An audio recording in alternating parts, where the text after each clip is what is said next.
Baiklah, Assalamualaikum warahmatullahi wabarakatuh. Kami dari kelompok 7 ingin mempresentasikan materi kami yang berjudul Perbandingan Kurikulum yang ada pada di negara Thailand. Sebelumnya, kami ingin memperkenalkan terlebih dahulu dengan saya sendiri, Putri Ulandari Rizky Mawadda, dan kawan saya duanya, yaitu Syaro Ardi dan Muhammad Haikal. Baik, saya akan menjelaskan yang pertama kurikulum pendidikan dasar Thailand, yang dimana ada gambaran umumnya. Pada sejak tahun 2002, Kementerian Pendidikan Thailand telah menerapkan kurikulum pendidikan dasar 2021. Yang dimana yaitu monitoring dan evaluasi terhadap pelaksanaan kurikulum 2021 selama kurun 6 tahun telah menunjukkan kekuatan-kekuatan dan kelemahan-kelemahan kurikulum pada tahun 2021. Banyak sekolah sangat berambisi membuat konten pembelajaran dan keluaran yang diharapkan, namun pada saat itu kualitas anak didik dalam menyerap pengetahuan dasar dan keterampilan yang diharapkan cukup mengecewakan. Atas dasar temuan-temuan yang telah dijelaskan, Kantor Komisi Pendidikan Dasar atau Office of Basic Education Commission atau yang disebut OBEC di bawah supervisi Komisi Pendidikan Dasar mengambil tindakan untuk merevisi kurikulum pendidikan dasar pada tahun 2001, yang dimana gunanya mempersiapkan kurikulum ini pendidikan dasar 2008. Kurikulum Inti Pendidikan Dasar atau KIPD 2008 dirancang dengan memberikan penekanan kepada kesesuaian, yang dimana peningkatan dibuat dalam tujuan dan proses pelaksanaan kurikulum pada tingkat kantor dinas dan sekolah. Asas yang desentralisasi masih tetap diutamakan di dalam KIPD 2008 dengan memberikan kesempatan kepada komunitas lokal dan sekolah untuk mengembangkan kurikulum yang ada di sekolah. Kegiatan belajar mengajar yang diterapkan untuk seluruh anak didik pada negara Thailand. Pendidikan dasar diarahkan dalam rangka meningkatkan kualitas anak didik dan penguasaan pengetahuan dasar dan kecakapan hidup, yang dimana dibutuhkan dalam menghadapi dunia yang terus berubah. Oleh karena itu, mereka harus dibekali dengan semangat untuk mencari pengetahuan guna mengembangkan diri secara berkesinambungan. Baik, selanjutnya yaitu visi kurikulum inti pada tahun 2008. Kurikulum Inti Pendidikan Dasar 2008 bertujuan untuk meningkatkan kapasitas seluruh siswa yang merupakan kekuatan utama negara sehingga mendapatkan pengembangan yang seimbang di seluruh aspek kekuatan fisik, yang dimana ilmu pengetahuan dan moralitas. Anak didik diharapkan sadar terhadap komitmen dan tanggung jawabnya sebagai warga negara Thailand juga. Kenapa? Karena sebagai anggota komunitas dunia yang terikat bentuk pemerintahan demokrasi di bawah konstitusi monarki. Anak didik yang di negara Thailand harus dibekali dengan pengetahuan dasar dan keterampilan-keterampilan penting dan karakter yang baik bagi studi lanjutannya.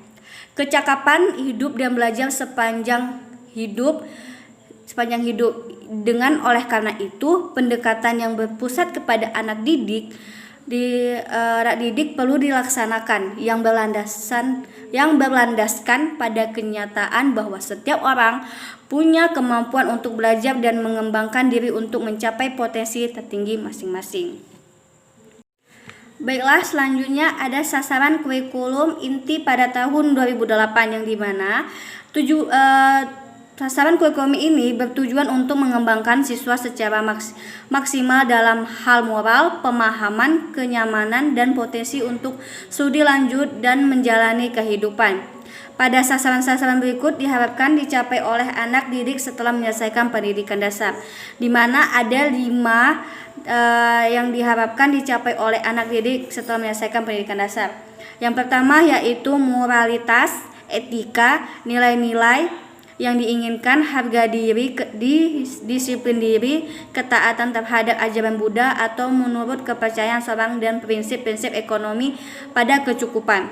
Yang kedua yaitu pengetahuan dan keterampilan untuk berkomunikasi yang harus dilalui oleh peserta didik Thailand itu harus bisa dapat berpikir, dapat memecahkan masalah, dan dapat menampilkan keterampilan teknologi, know-how, dan kecakapan pada hidupnya.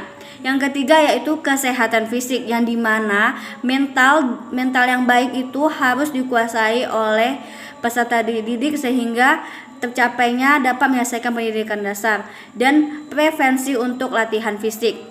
Yang keempat yaitu ada patriotisme, yang dimana yaitu kesadaran dan tanggung jawab dan komitmen sebagai warga negara Thailand dan anggota komunitas dunia, dan kepatuhan terhadap kehidupan demokratis dan bentuk pemerintahan di bawah monarki konstitusional. Dan yang terakhir, yang kelima yaitu kesadaran akan perlunya melestarikan budaya pada negara Thailand oleh negara-negara lainnya dengan kearifan lokal Thailand, perlindungan dan pelestarian lingkungan, dan pola pikir masyarakat dengan dedikasi untuk pelayanan publik untuk perdamaian dan koeksistensi yang harmonis. Baik, itulah dari kelima yang dapat diharapkan dicapai oleh anak didik setelah menyelesaikan peserta didik. Materi selanjutnya akan dijelaskan oleh teman saya, Syarul Ardi. Assalamualaikum warahmatullahi wabarakatuh. Perkenalkan, nama saya Syara Ardi.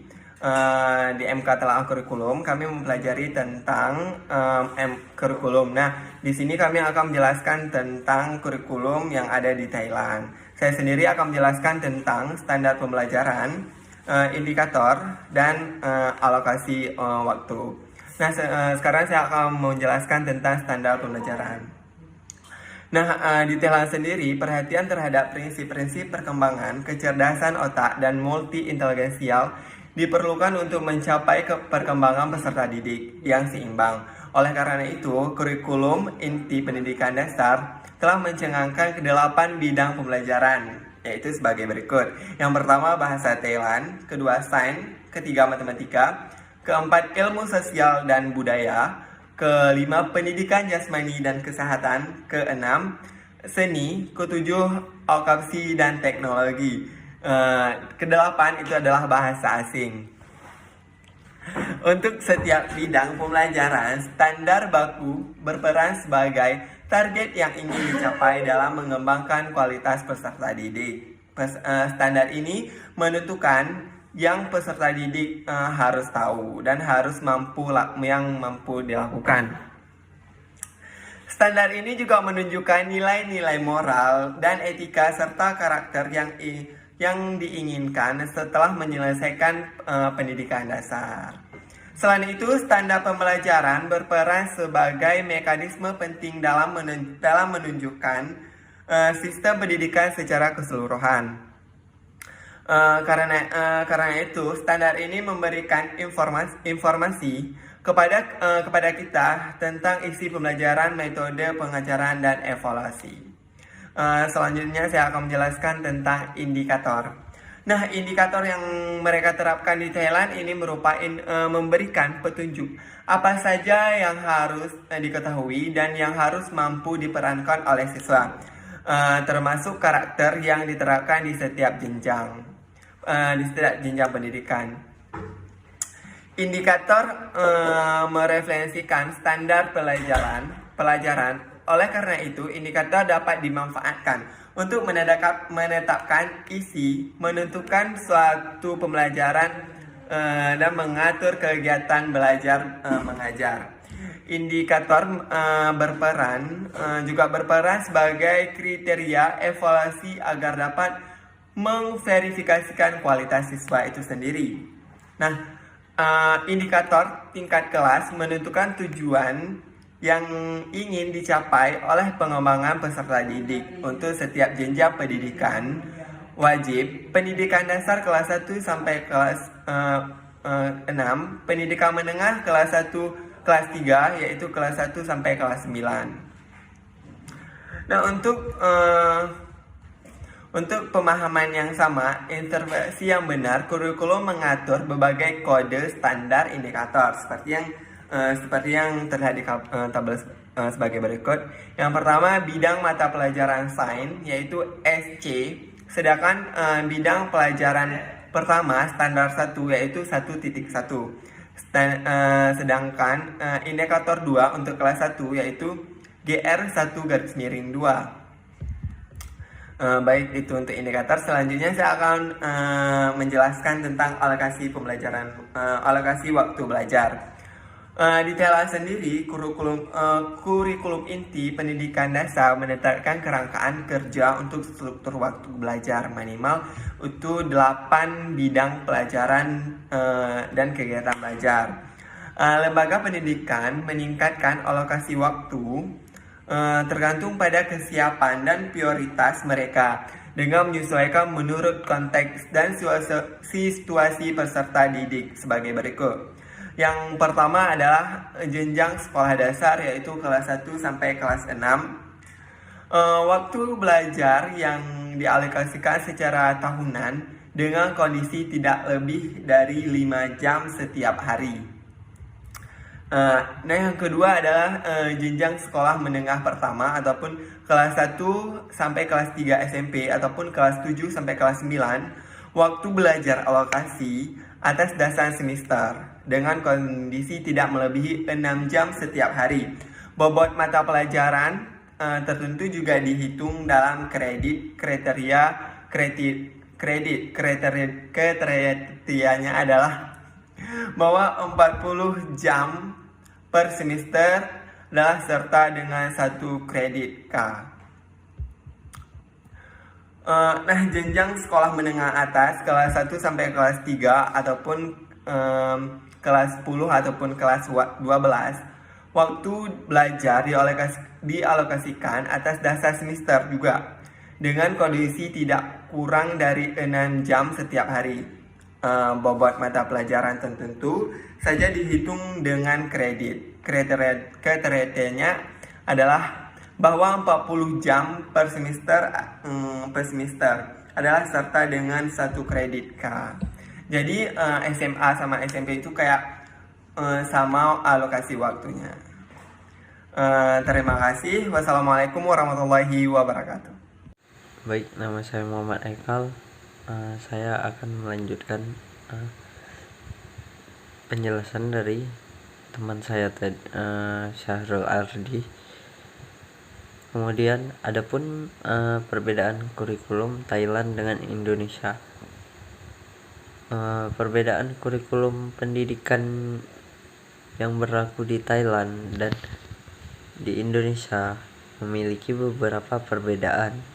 Di antaranya adalah sebagai berikut, yaitu yang pertama, ada jenjang sekolah pada tingkat SMP dan SMA di Thailand memiliki satu rangkaian.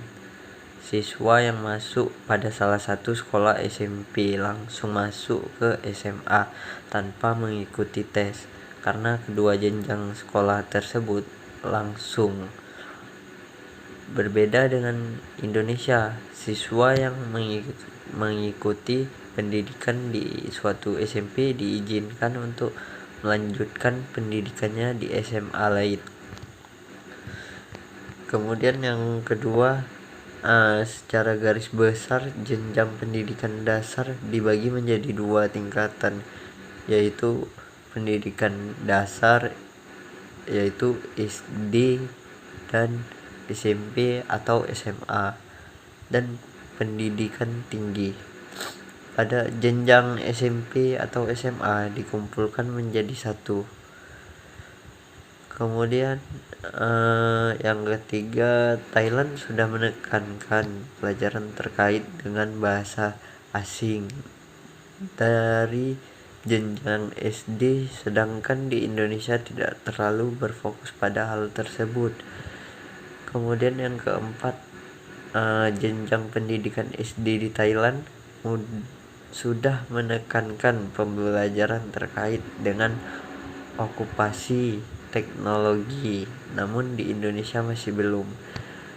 Kemudian yang kelima, siswa harus mengikuti seleksi nasional untuk masuk pada sekolah menengah di Thailand yang dikenal dengan NET. National Education Test. Sedangkan di Indonesia, seleksi dilakukan oleh instansi sekolah masing-masing. Baik, sekian dari kami. Assalamualaikum warahmatullahi wabarakatuh.